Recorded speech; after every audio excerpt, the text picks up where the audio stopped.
Very sorry.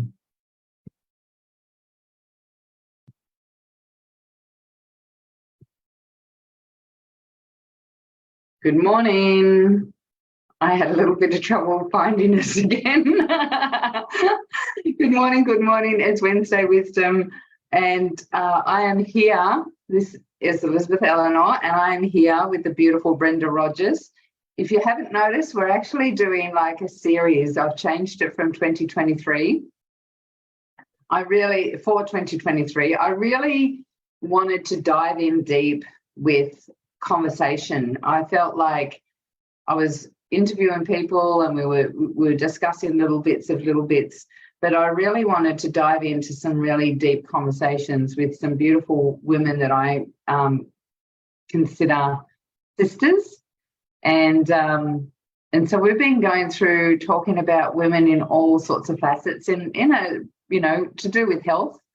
But today we've got a great topic, and we're going to be talking about menopausal rage and women's midlife rage, which is a fun topic to talk about. And let's just get angry, right?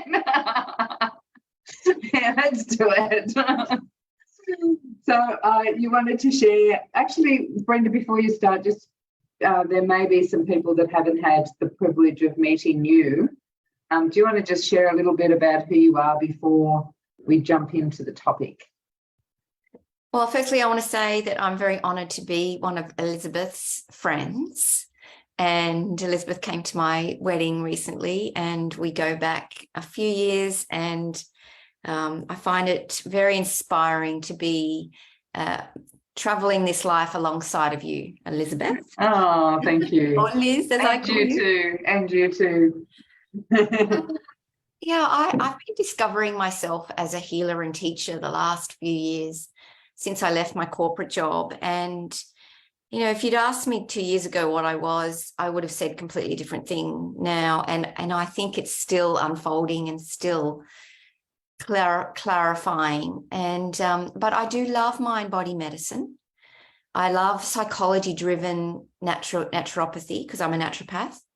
I don't have any qualifications as a psychologist, but have been on a personal growth journey since my teens, and deep dived into coaching, so positive psychology, and just has always fascinated me. And then, of course, in my naturopathic training, there was homeopathy and bark flower essences and herbs, which really blurred the lines between mind and body or psychology and physical health.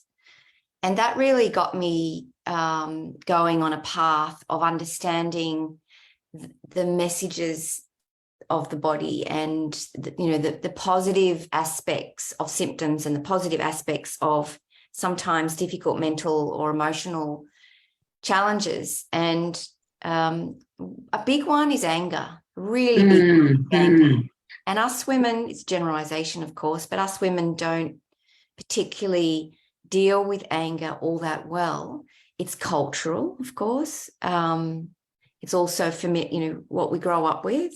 It's also our personality type, our star sign, our Enneagram number, and all those kinds of things. And but it can be a major contributor to poor health, and also a fantastic tool for growth and well-being as well. So I thought, yeah. Let's talk about it, right? Because I just thought I might jump on and see if anyone's watching. It's becoming more, to talk about anger, even to talk about anger, and from, coming on the other side of the fence with spirituality, and not the other side of the fence, because you're really beautifully incorporating all of those essences for you to shine your healer, your high priestess energy. but you know, like you came from a place of naturopathy and corporate and all that sort of stuff, and I've been on the, you know, spiritual energetic healer for a while. In spirituality, I've watched that evolve in its own right, and even still today, I know people that are stuck in that energy of, you know, it's not okay to express your anger because it's not spiritual, you know, like, and so then whereas it's getting stuck in the cells, right?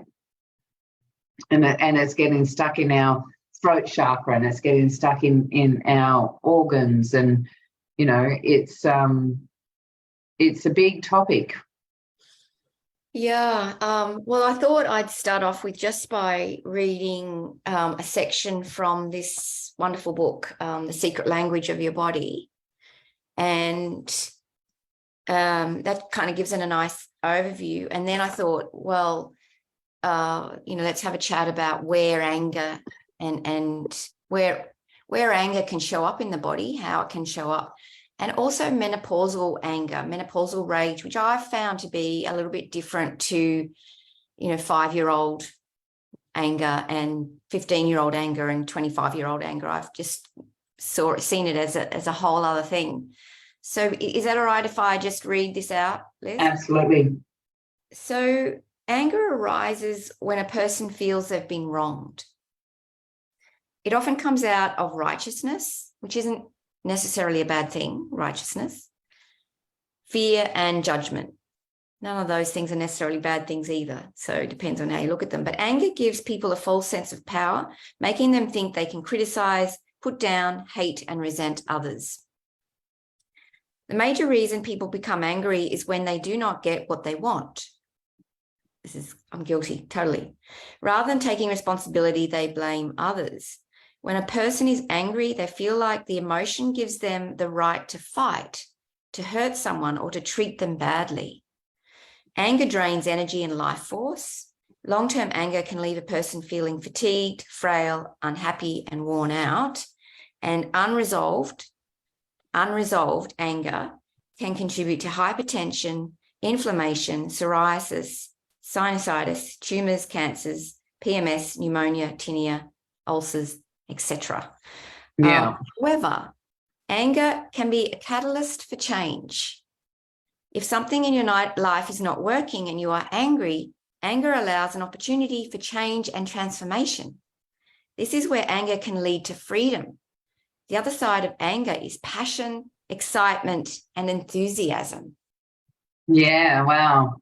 So if you lack passion, excitement, and enthusiasm, one of the things that I look for in my detective mind is how are you dealing with your anger? How are you using anger healthily as a tool? Because anger isn't a negative emotion. Fear isn't a negative emotion. It's anything that's unresolved and buried and suppressed. Even joy and enthusiasm and love suppressed are negative emotions. And that will lead to dysfunction, if not disease, in the body, guaranteed. Yeah, absolutely. And it's really interesting from, you know, coming into that midlife, and that we've been conditioned so strongly to believe that we're going to go through these symptoms and that it's, you know, it's a disease, you know. And if you know, what I have seen or observed is that if you've flown through your life and really been consciously aware and, you know, express things as you went along, then the ride doesn't seem to be as rocky. Mm. But when you get to that point when things are changing, and you know, tell me if I'm wrong, because you'd see a lot more than I do, that expression needs to come out and will just come out whether you want it to or not. And that's that midlife energy is like, well, you've bottled it up all this time, and now, bang, we're going to let society and you have it. Yeah. I'm not 100% certain who gets through menopause easily. So I'm just conscious of not making too many assumptions about if you've done your personal work, then menopause will be easy.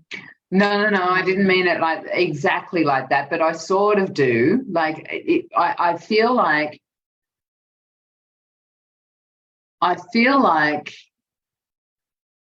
and this is an assumption, that if you haven't expressed yourself, like if you've locked it in and held it and suppressed it and oppressed it because you've been conditioned that way, right? Like society has like no judgment of whether you're doing your personal work or not.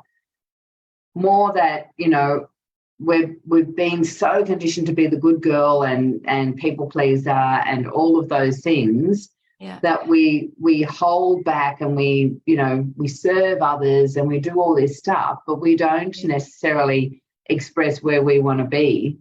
And so I feel, and it's more an intuitive feeling, that menopause is going to knock you around if you haven't expressed that in some way. Yeah, and menopause is a time of reckoning. You know, the what has been swept under the carpet can come back to bite you on the butt.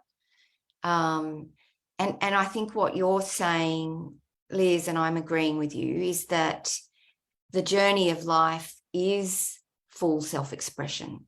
The journey of life, to live life fully is to express everything in a healthy way and in an appropriate way and in an appropriate time and that kind of thing, but not to, a life half lived is not what we signed up for. We're here for, right? Exactly. Yeah. And so if we haven't had that, some people, and this is perhaps the silver lining of trauma or big unpleasant events in our life. Some people wake up to that much earlier. Say you had a heart attack in your 20s or something, or you lost a family member or parent or something when you were young. That doesn't necessarily mean an awakening, but sometimes those events can shift and change a person, so they're not on the same quiet desperation path that so many people are, that they, there's no rose-colored glasses. But we also have the hormonal changes. I've talked about this many times before, that estrogen and the whole I call it the hormone profile that we take on, or that takes over us at teenage years, is designed biologically, genetically, it's a primitive blueprint for parenting. Parenting children, if that's the case for most people, that's the case. It could be parenting, stepchildren. It could be parenting. I often think that the child, because I'm childless, I've had one pregnancy, but am childless, and I think of it as such an honourable role to be a stepmother, a godmother, and to healthy parent my clients. That's how that's what I was thinking as you were talking, like to parent the world came up for me. Women, we're a natural parents, right? Like we're natural mothers, whether that be through birth or not. Like parent the environment. Like we love, we nurture. Yeah. And that is it's hormonally driven, particularly from teens to menopause, because that's the motherhood stage of life, or the reproductive stage of life. And so, if you read The Wisdom of Menopause from Christiane Northrup, she goes through this really clearly, that estrogen is a hormone of compliance. It kind of softens everything. It kind of, it's like, oh, to use her words, it's like, how can I help you, dear? That's the hormone profile of motherhood. Whereas when that ebbs, when that starts to, the tide of that goes out at 50, then it's not that anymore. It's get it yourself, dear. Yes. So yeah. this feistiness comes through, and it can look like anger, and it can look like rage. And I think it has so many positive implications, but when we're not schooled to know how to deal with it, it can get suppressed, and suppressed anger can turn into depression and self-punishment and self-sabotage, and even potentially, trigger warning here, even potentially suicide or suicidal thoughts, because we women are, and I've noticed this in myself, it's like, I don't get what I want, and perhaps that wasn't dealt with very well in my childhood, so my immediate reaction is anger. Yeah. And then, because I'm an adult now, I may or may not retaliate or snap or spit venom. I can go, okay, that's just me not getting my way. Don't need to have a grown-up tanty. I can work through this one. And sometimes it's justified. Sometimes it's like what I'm reacting to is absolutely justified. Yeah. So, the eating disorder personality, which I was and perhaps still am, is to take that anger and that dysfunction or whatever it is internally, and then okay, so I'm not, and this is a spiritual bypass as well, Liz, and you probably see this too. Okay, so I'm not blaming everyone around me anymore. That keeps me safe, and good girlish. But now, let me beat myself up. Yeah. Let me punish myself. Let me destroy myself somehow by drinking to excess, or eating to excess, or something. Yeah. And that's a missed opportunity. I want, and you want, to stop women doing that, to redirect that in a healthy way, so that passion turns into, well, in my case, it's turns into leadership and sacred activism and making a difference in the world, and claiming our little postage stamp space. This is the difference that I want to make in the world. You have a postage stamp, I have a postage stamp, we all have a let's claim it and turn that righteous anger, that it's not right anger, into I'm gonna educate, teach, heal, and make that my life legacy, or make that my life purpose. So not doing that is a missed opportunity for every woman who's still worrying about her weight, or still worrying about her drinking, or still worrying about her whatever it is. There can be lots of things.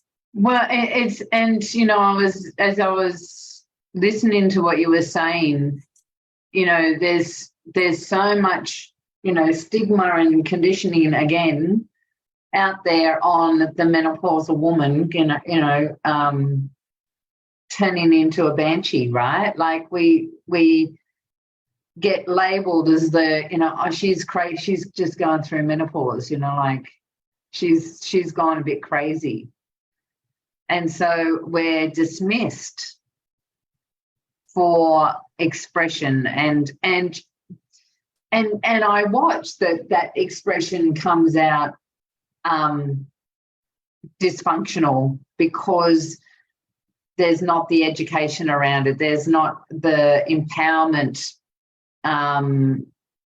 advocacy, there's not you know, that missing link of the women turning into the wise elders of the world. Yeah. And, you know, you're totally right. And there's a beautiful quote by Susan Weed, who's a US herbalist, women's empowerment, all this stuff. And I was, if I could quickly find it, I would, but I know I can't find it because I've tried. I can't find it quickly. But anyway, she says in effect that women end up, words to this effect, women end up sitting on the couch, not knowing what to do, because there isn't a channel for their passion, their righteous anger, their purpose, their, you know, there isn't a pathway, there isn't like maybe like a school of, and yet it's coming. Yes, it's coming. yes. So and that's correct. There really isn't enough like, oh, you're 50 now, here, this is what I mean, I think of the Native Americans, they did it so beautifully. You know, a woman by the time she was 50 knew what she was stepping into. She knew her role and she knew her obligations and responsibilities to the community as a whole. She knew she was the one who was responsible for the next 7 generations. And there was a powerful role for her in that community. You know, the women came together, you know, they were elected and there was this process for it. And the men had to defer to the women. The men had, you know, the women guided the community. Anyway, that's a whole nother thing, but that's not the case. There was an honouring. There was an honouring. Yeah, so there was a space to be filled is what comes to me. There was a space to be filled, yeah. And we don't what we're have doing, that. No, we're creating a void. But we have to, so we have to go and create it. We have to go and, you know, we're, you know, you and your tribe, me and my tribe, the ladies listening to this, the ladies who are investing in themselves, in your program, in my programs, in whatever, are the trailblazers. They're the revolutionaries. They're the, you know, the new wave coming through, and it's hard. It's hard. You know, there isn't well-trod ground in front of us. And sometimes that makes me angry. Yeah. Like I say this stuff to people and I'm, you know, I'm working on attracting and creating a business around this. And, you know, some people, and you said it to me, Brenda, you're ahead of your time. And I think, oh my gosh, it's so hard sometimes. And I see the guy selling Coke down the street, or I probably shouldn't say that, but selling soft drinks or the, you know, the yes, the golden nudges, you know, and I think raking it in and you know, and here sometimes we can struggle to get 5 people to a webinar, you know. So I'm opening up here that's the truth of it. It is, and because, you know, and you know, bringing in a little bit of what I do with that conditioning is that we've been so, you know, caged to be this way from children, and our parents, our women, our you know, lineage of the mother in our Western culture was struggling to survive. Like you know, you were talking about you know, the losing a parent early. So my dad died when I was 15, and now as an adult, it took me a long time to work this out, actually. I'm now in that place of going, my mum was doing it hard. She was working at, like, she had to have the whole family on her shoulders, and no wonder she wasn't there for me. Like, you know, as you birth and you become, you know, those hormones take over, and you know, I turned into, Dad died when I was 15, and I was already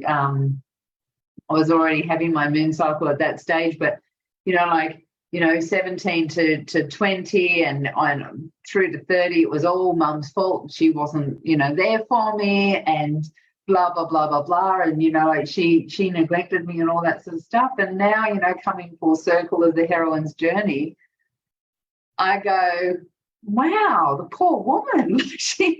Dad was sick, she was most probably struggling to, to make ends meet. And there was no one there to lead the way for us, to share with us the wisdom. And so, now my mum, the generation of, they don't hold their space very well. Mum's not honoured in my family.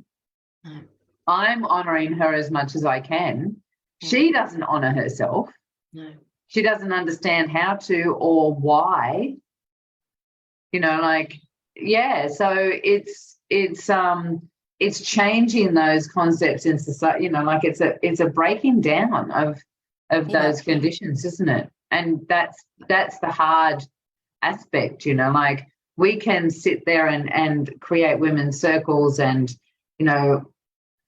the tribes that we sort of attract are starting to get an inkling, and they're starting to want to know, and they're starting to open up, and they're starting to emerge as these beautiful, wise women. But their children are still in the conditioning of, oh, mum's gone crazy. She's lost the plot. Oh, she's going through menopause, that's why. And just to your point, that if a woman shares her journey, if a menopausal woman shares her journey with her daughters and with her sons, then that changes. So, it's that conscious, deliberate journeying through these stages of life. And, isn't it interesting that you can have all this anger and righteousness and resentment come up in your 20s, but it really doesn't come home.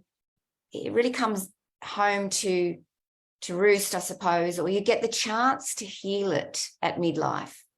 If you're taking that time to get to know yourself and learning to go within and winding and slowing down a little bit and softening a little bit, you do get that opportunity to heal. And I think the reason it's important is for a couple of reasons, because I think it's super important to heal your relationship with your mother. Yeah, I was just sitting here thinking about that whole, if you haven't healed that connection with your mum, then I'm just feeling into it and going, wow, that's a big part of it, isn't it? And they may be alive and they may not be alive, but there is the work on healing your relationship to your mother is the work on healing your relationship to the feminine.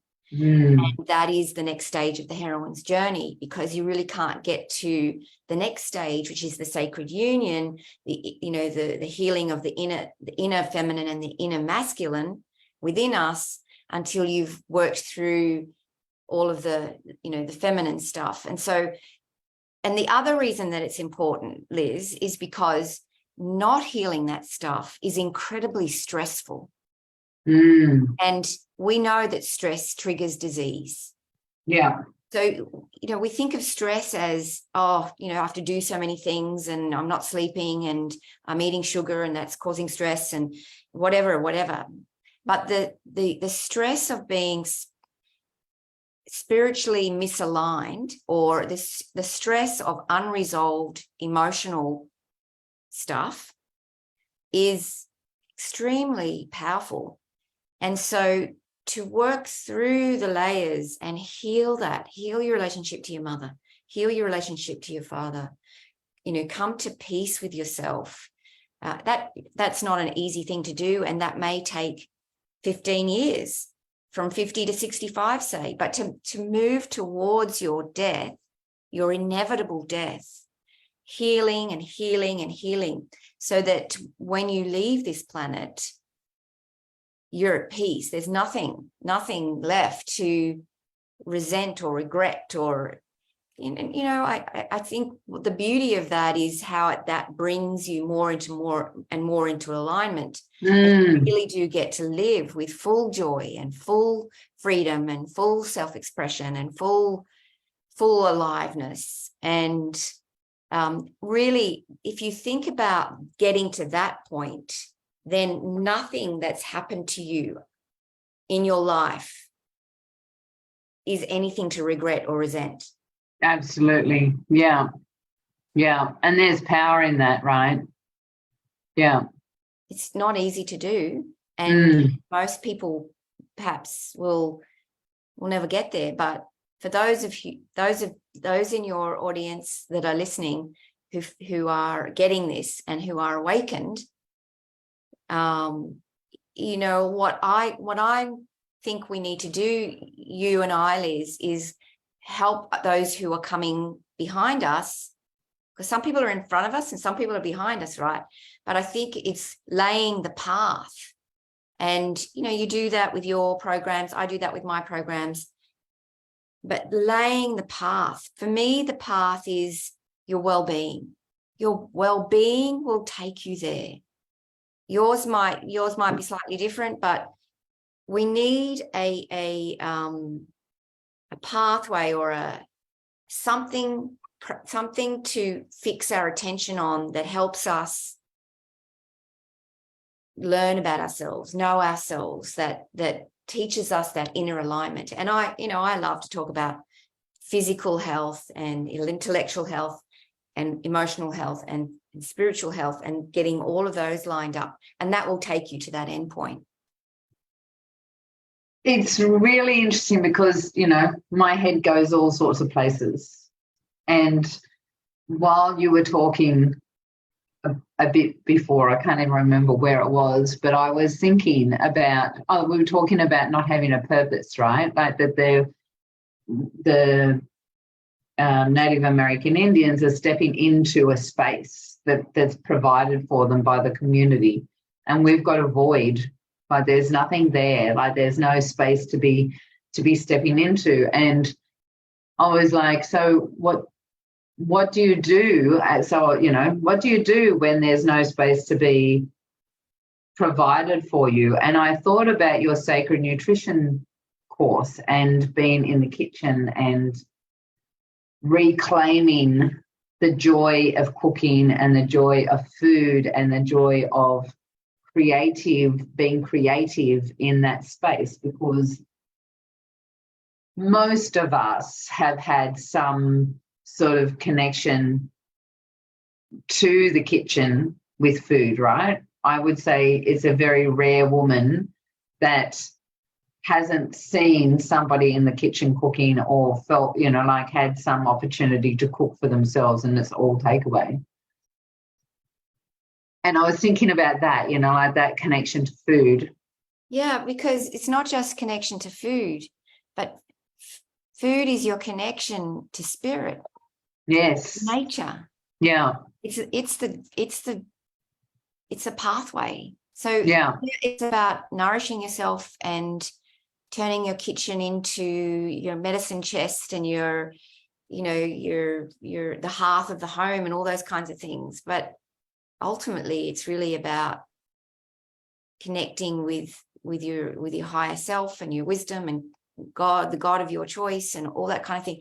And for me, it's food and nutrition and well-being. And for someone else, it might be midwifery. Yeah.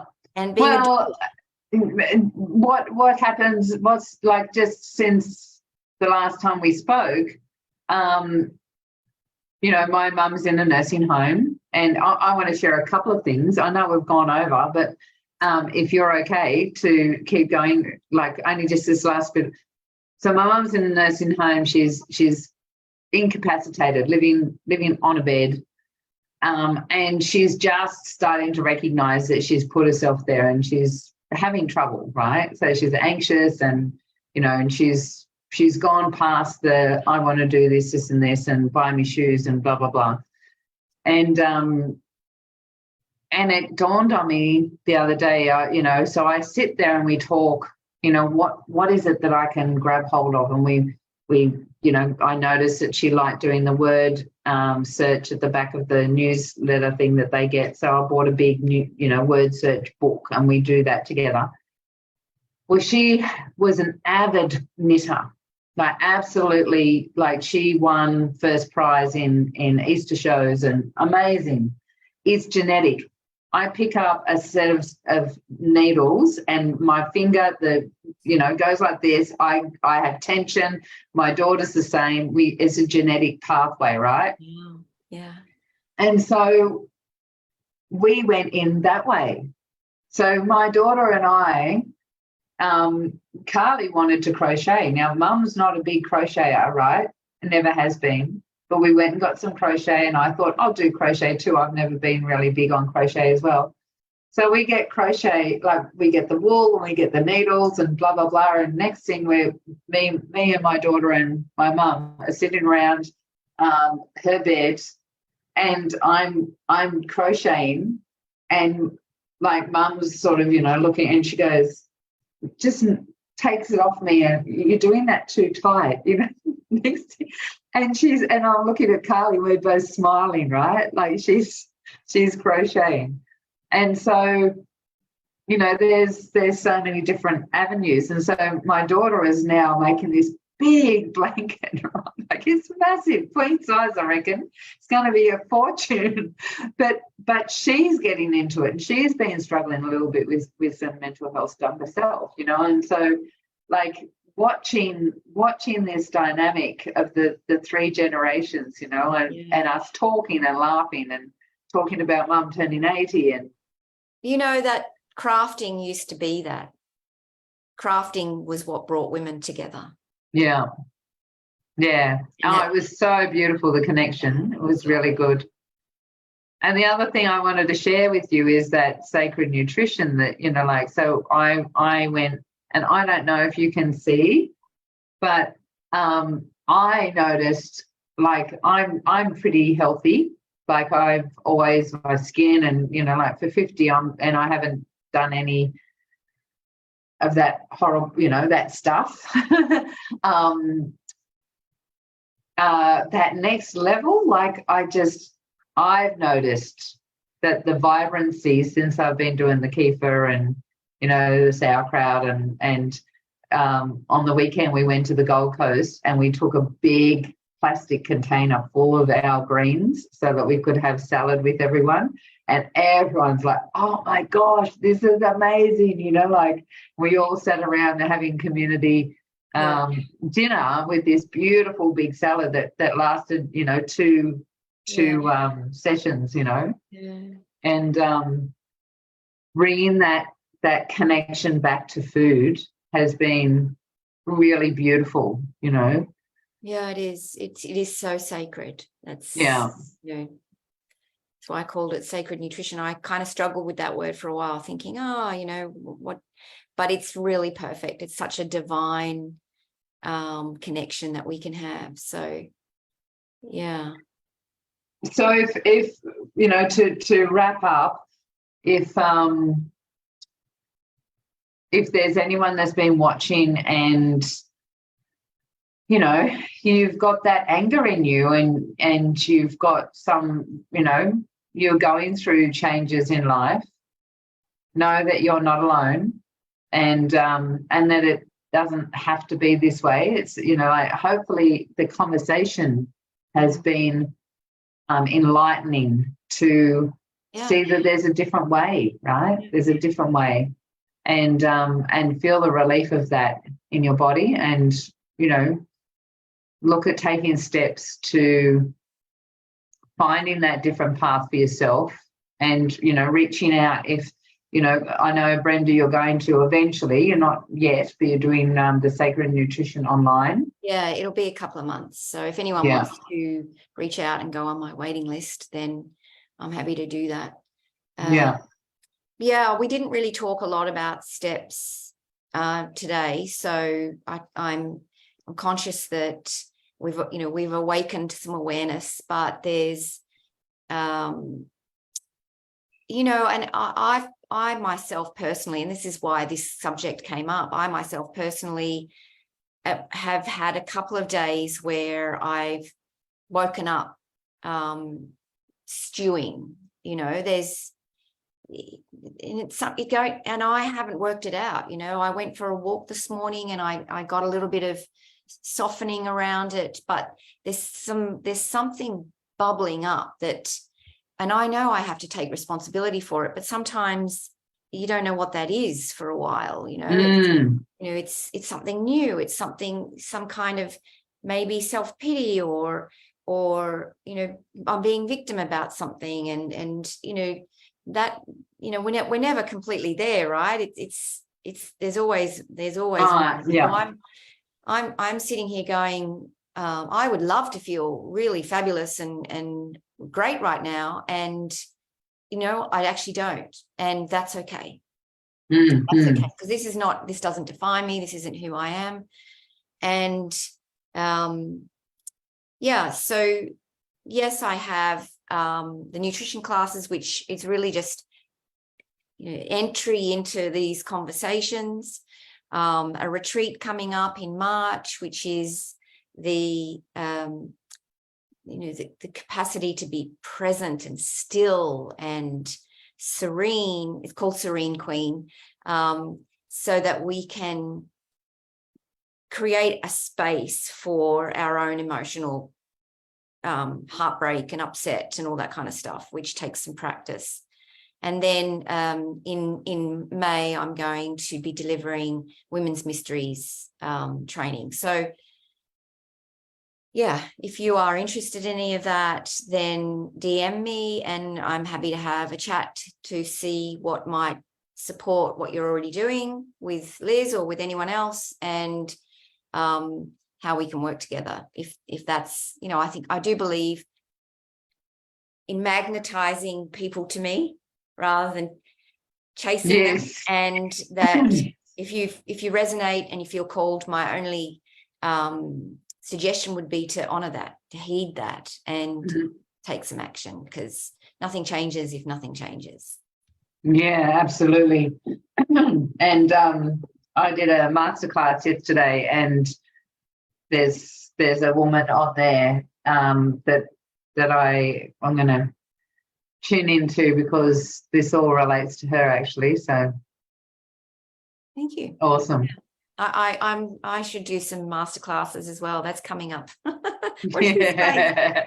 Well done. Well done. You do an amazing job, Elizabeth. Oh, thank you. Really honor the contribution that you make to so many women, and how it's like water on parched earth. You know, it really is a beautiful thing. So no, thank you so much. Keep doing it. Yeah. Great. Yeah. Thank you so much. And for those that are watching the replay, we'd love for you to comment, and if anything relates, and, you know, share your story if you feel to, or, you know, where you are in the journey. And we will catch you. Watch this space. We'll catch you soon. Thanks, everyone.